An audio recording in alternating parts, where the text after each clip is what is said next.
So, I was so chill when I left home. And as I got downstairs with a wagon filled with a huge flip chart easel and two flip charts and my purse and my bag and my water. And as I got downstairs to the little lobby outside the elevator and the door slammed behind me, I realized I did not have my keys. So I could not get back in because I didn't have my keys. Even if I got back in, I didn't have my key fob to get up to my actual apartment. And I couldn't drive over here because I didn't have my keys. So I stood there and I thought, well, this is interesting. And so I promptly texted Marilee and then I called her and I said, hey, I'm locked out. I don't have any keys. And she said, well, I'll get the keys from your mom, but she's doing meditation. And I'm like, okay, just tap her on the shoulder, get the keys. And so I hung up and then I was like, God, surely I have a neighbor who's going to come out now, right? Even though I rarely ever see anyone. And sure enough, as soon as I said that, a neighbor came out and let me in. But it was a new person, not somebody that I knew. And she's like, do you live here? And I'm like, yes, I'm a minister. I'm trying to get to church. I have my flip chart and all my stuff. And I live here. I live on the 5th floor. And she's like, well, I'm new here. And you're sure you live here? I'm like, who would be dragging a wagon who's dressed in a suit, dragging a wagon, right, with the flip chart and all this stuff. And she's like, yeah, so we chatted and met each other. And so anyway, long story short, I rolled up right on time. Woo! There's always these unexpected things that happen, yes, in life that if we let them, they will throw us completely off, right? And as soon as I realized that I couldn't go forward or backwards, right? As soon as I realized that, I just thought, well, surely God, right? Surely God's going to do something about this, right? And then the door opened. And so I just thought that was such a metaphor for where we are right now, right?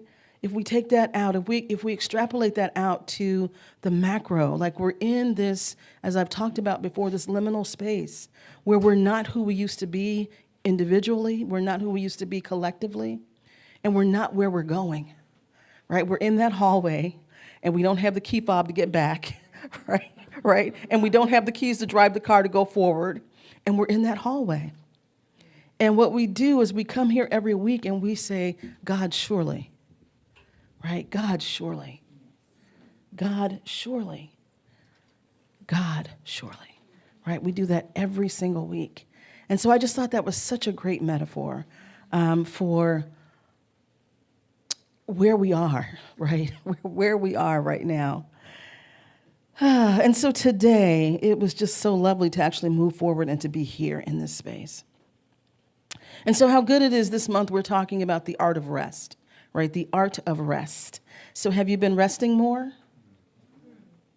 Hello? Have you been resting more? Yes? Yeah? Okay. Well, I'm hearing a very tepid response to that. So we talked about how in this culture, and especially in this country, we are rewarded for hustle and grind, right? We are rewarded for what can you accomplish, what can you do, what can you get done, how much can you do, how much cash can you stack, right? Like how much can you grind and get things done? Yes, and that's the reward in this culture, is that you're valuable when you do that, right? You're worthy when you do that. You are useful when you do that. And what we've been talking about and knowing about is God doesn't care about any of that, right? God is not a man or in the sky. God is not our mom or dad saying, you're lazy, get up and clean your room. Like that is not what God's doing, right? God is an energy, an all-loving, all-pervasive, all-powerful, all-knowing presence, energy, intelligence that loves us and created us out of itself. And so whether we are sleeping all the time or whether we're up producing multiple billions, God loves us all the same, right? It created us all out of itself.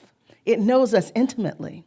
And so this ability to rest then really becomes our way of looking at what's happening in the culture and saying, yeah, no, I disengage from some of that. Right? I disengage from some of that. I am going to honor my body. I'm going to honor my mind. I am going to disengage and rest. And I shared with you all that for me, this talk this month is for me, every single one, because it's hard for me to rest. And it's hard for me to rest because I love everything I'm doing. Right? And by nature, I'm a doer, I'm a creator, I'm a creative, right? And so I'm used to creating stuff and doing stuff and driving stuff, and that is that's what I love, and I love what I do. And so it's easy for me to work all the time, like it does, because it doesn't feel like work to me. And yet, I know that part of that is the culture driving, because if, in fact, it was truly divinely ordained, then I wouldn't burn out. Right? I wouldn't have symptoms of burnout. I wouldn't have to, multiple times I've been in the hospital for something that was stress-induced, right? So that's telling me that even though, yes, I may love this drive, my body and my spirit's telling me something else, right? That there's something that's too much. It's too much, right? And so it is time to rest and learn the art of rest, of trusting that everything that you desire is already done, right? You don't have to grind, you don't have to work, you don't have to hustle. Don't misunderstand. There are times where, yes, you do have to work hard, you have to put in some work, right? There are times where you do have to pay your dues, right? But that grinding, that overworking, that overcharging, that overdrive is this masculine energy that's just driving us over a cliff, right? And we have to be able to take a breath and be at times in that space and place of being more than we're doing. Do y'all remember back in the day, those of you who've been with me for a while, this talk I gave about doobie-doo? Right? You remember that, right? So this way of like, there's a time where you have to just be, and then you do. And then be, and then you do, right? And you find the rhythm of that and the flow of that. I won't even call it balance because it's not necessarily an equal thing, but you find the flow of where do I need to just be and rest and be quiet and trust the divine and be in my practice, and then where am I moved to do? And so frequently what happens is we are in a world that just do, right? And we create all this mess, right? Because we're just driving to what? For what end? Yeah. And so my invitation has been for y'all just to find places to rest your body, to physically rest, to rest your mind. And today I'm talking about rest for a weary heart, weary heart. We are in the most chaotic times.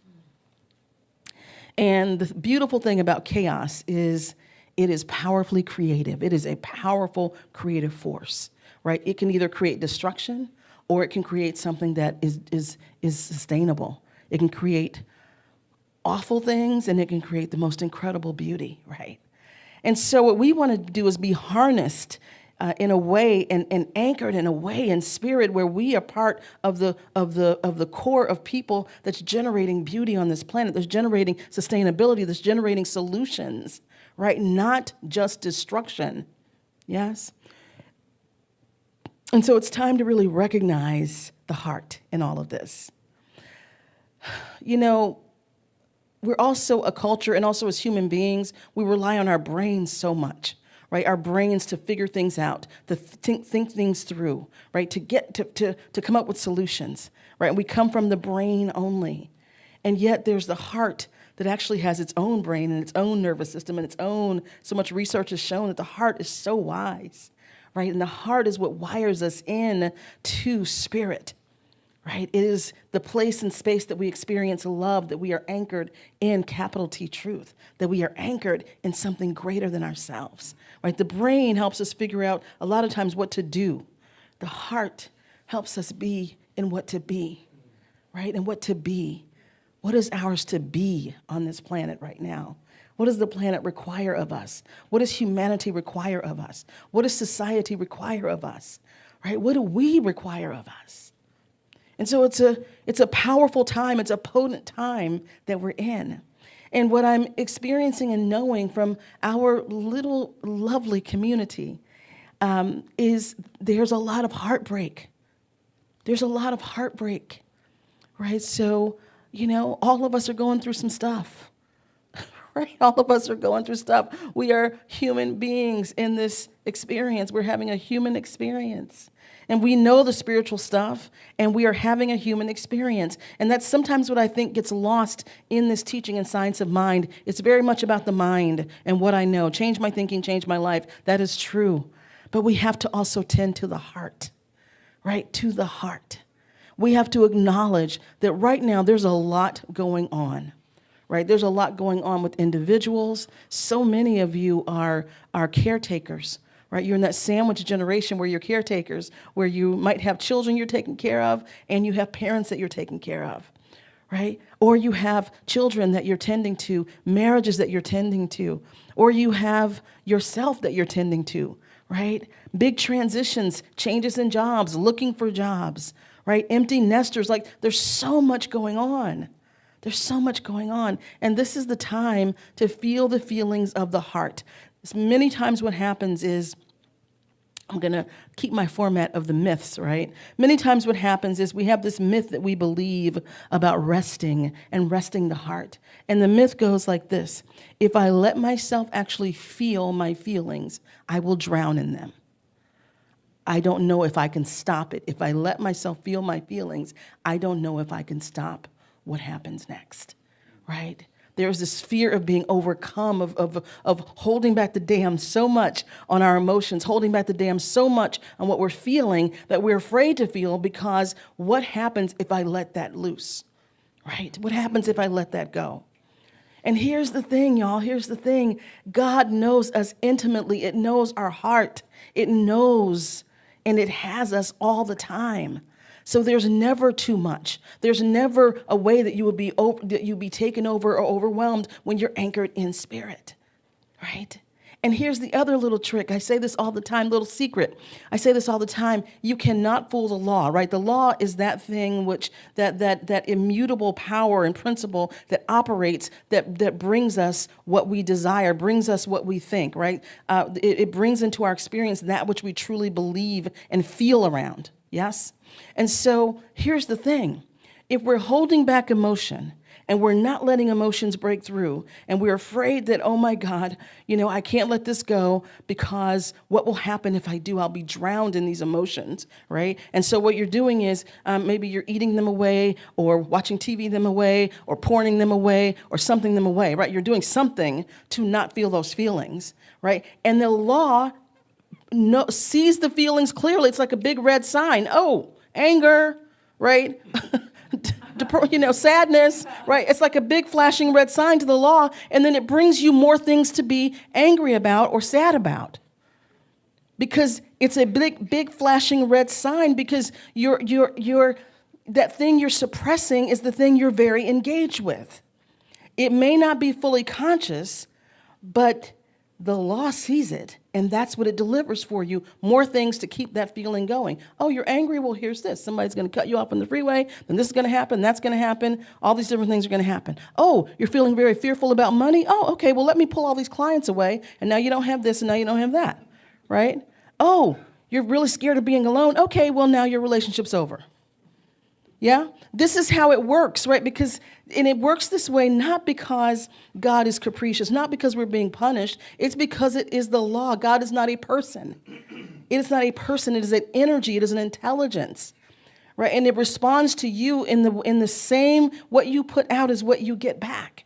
And many times we think that the things we're saying are the things we're putting out. And really, the things we're saying could be one thing, but what we're really feeling and aligned around and fired up about, that's what we're putting out. And sometimes that stuff is hidden by the words we say, right? It's hidden by the mask we wear. It's hidden by our lives and how we look, right? But the real thing happens. The real thing will emerge of whatever it is, right?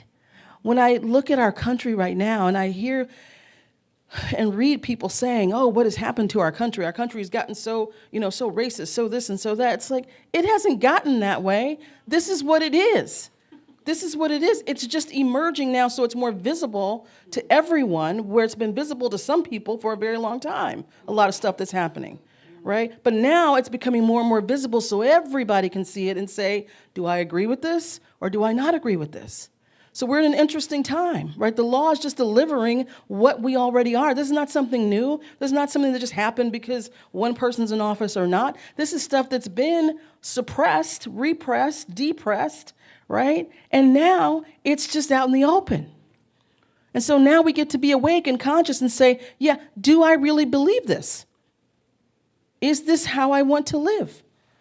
Is this what I believe? And we have free will to make that choice, right? But this is not something new. This stuff that's happening now is just out in the open. And then social media, our social media world now gets to amplify stuff so quickly and repeatedly, right? But this is not new stuff. Talk to your friends and neighbors who've been on the planet for a while. This is not new stuff, right? It's not new stuff, yeah? And so the point I'm making is this: when we repress, when we hold back, when we don't let ourselves feel, and we start doing all these other things to keep ourselves busy, we just create a toxic environment. And we can't heal from that, and our planet can't heal from that, and our collective cannot heal from that, right? And so letting go of that myth, you will not fall apart if you feel your feelings. Find a safe way to do that, right? Whether it is in therapy, whether it is in a workshop, whether it is in a spiritual community, whether it's speaking to your minister, whether it's working with a practitioner, or all of the above, you find a space and a container and a way to feel those feelings, not set up camp in them, because when you're repressing them, you actually have set up camp in them, right? Because it takes energy to hold something down and hold it back, right? It takes energy, engagement, attention to hold something down and back. Yes? And so if you want to, if in processing your emotions and not living in them, it requires expressing them in some way, right? And so really begin to look at, what am I repressing? What am I not looking at? What needs to be unearthed in me so that I can be a clearer channel for the divine, right? So this is part of the process. The other myth that we have is that, especially in our beloved Science of Mind communities, a new thought. We have this thought that if I express my emotions honestly, I am not being spiritual. I am not being spiritual, right? I am not going to say how I feel about this thing really, because I'm not then being spiritual. And I'll say once again, you cannot fool the law. Whether you say it or not, if you're feeling it deeply, it's going to express, right? And it's sort of like this. You know how, have you ever interacted with someone that maybe you can tell you angered, and you say to them, is everything okay? And they're like, yes, I'm fine. And you're like, are you upset? No, I am fine. Everything's fine. And it's like, okay, but no, everything's fine, right? I am not angry. Have you ever had that experience? Have you ever been that experience for somebody, right? Yeah, it's like, but that's sort of what I'm making fun of this, but this is sort of what happens, and what we do is in our spiritual communities, we can fall into, I don't want to express my feelings because it's not spiritual, right? And so many times I hear people, and especially as a minister, I counsel a lot of people, I work with people, and I have, in spiritual community and working with people, some of the prefaces to things are so long, right, and starting a conversation. So someone will say to me, and I love everyone dearly, so I'm not making fun of anyone, but this is how it'll sort of go. Well, I was thinking about this thing, but I know it's not spiritual. I know that change your thinking, change your life, and I know that if I do that, so I know the words I'm going to say are not quite the thing, but I also, and it's like this whole thing, it's like, just what is it, right? Just like, what is it, right? All the spiritual dance and the spiritual bypassing, it's like a little roller coaster, right? And so I'm there going, I'm there trying to find the roller, and it's like, just tell me, just say the words, right? Just spit it out. Exactly. Yes. And so, but again, it's because in this teaching, sometimes we've been in environments where it wasn't safe to say how we really felt, because somebody was going to jump on us with spiritual principle, right? So it's not safe to say how you feel, yes? Or to feel your feelings. And so what I want to invite is that we can have these feelings, and we can express that we're experiencing these feelings, and we don't have to set up camp in them, right? You're in a process, right? So I'm experiencing anger versus I am angry. I am this, right? I'm experiencing sadness. I'm having some feelings of sadness. I'm having some feelings of anger. about blah, blah, blah, blah. I'm having some feelings of fear about blah, blah, blah, blah, right? Versus I am afraid, which is an affirmation, yes? And so just finding ways to just talk honestly about how we're feeling about things so that we can then begin to process those things in our safe spiritual container. Yes? And when you feel like others are shaming you about it, you can actually just say to them, I want to have my feelings about this. Yes? And so can we be a place and a space where it is safe to say what you're experiencing and have someone just hold space for you and know the truth for you? Yes? And just be that place where I'm holding space for you. Now, let me be very clear. I am the kind of person that I'm not a good person if you need to repeatedly go over a problem over and over and over again. I am not quite wired for that. And those who know me know I am not the one, okay? Okay, yes, I am not the one for that, right? Because I'm sort of solution-oriented. So yes, I can be a compassionate, safe place. I can hear you. I'm holding space for you. But like the second or third time you come to me, I'm going to be giving you some coaching, right, around it, right? And just mainly because sometimes what happens is we can also get into a story. It's one thing to express your feelings about something, right, as a part of a process. It's another thing to round the track on that thing 100 times, and now it's part of your story, right? So that becomes then a different thing. But it is okay to both have feelings, to express those feelings, and you are still spiritual. Like all of that is all ands, right? They're all ands, right? So spiritual and emotional.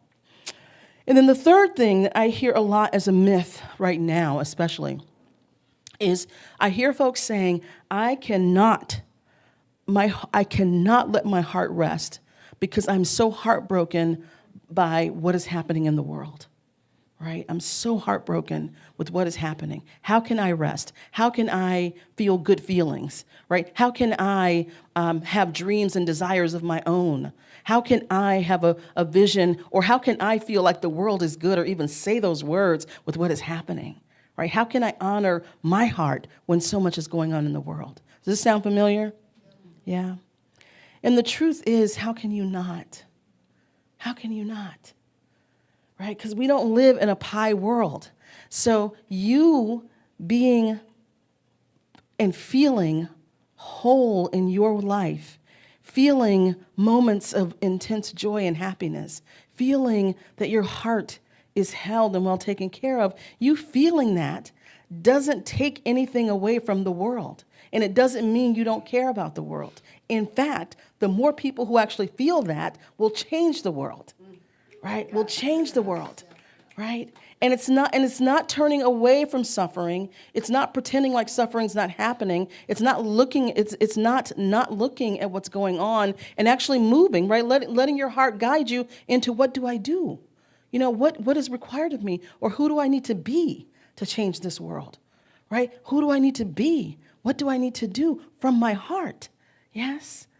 But if you're distraught and in despair and you're caught up in the chaos and you're swirling, then you are not a place and space of consciousness that actually contributes to shifting and changing the world. What will shift and change the world is we need a collective of people who have unhooked from the matrix, right, of lack and limitation, and unhooked from the matrix of this chaotic situation, and unhooked from all of these things that want to trigger us emotionally and have us be at each other's throats, right, and to see all the ways that we're separate and different. We have to unhook from that and get anchored in our hearts to the divine presence that created all of us. Even the science says that 99.9% of us, we're all alike. All human beings are 99.9% alike, and we are killing each other over less than 1%. Right? We are harming each other over less than 1%. That is insane. Right? So it requires people like you to get unhooked from this craziness, to get into your heart, to enjoy your life, to be surrounded by the light that created you, to move through the world with joy and ease, even as you help others who are suffering, even as you make moves to help the world be a better place. But the world is not served by you wallowing in heartbreak and despair. Right? Feel it and then get thee to a practitioner, a therapist, a church, something that will help you bring your vibration up. We need more people with the vibration up to help actually shift things on the planet. And two things or more can be true at the same time. You can feel deeply. I feel deeply about what I see happening in this world, right? I'm an African-American woman. That is the body that I was born into. And when I think about things that are happening now that are allowed now that were happening 400 years ago, and I'm going, oh my God, like all my ancestors, all that work, what does that all mean? Right? If you literally can have people picking people up off the streets and getting paid to do that, there's a name for that. There was a name for that back in the day, right? So, I see this stuff. I'm touched by this stuff. I feel this stuff, right? I feel this stuff through my lineage, right? And I cannot be consumed by it. I cannot be consumed by it. If I am consumed by it, what earthly good am I?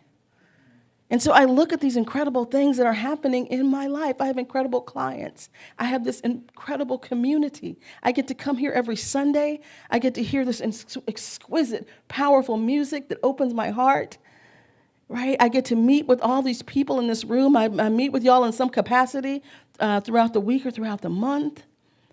I have some incredible tech clients I'm working with right now and some other things that are on the way.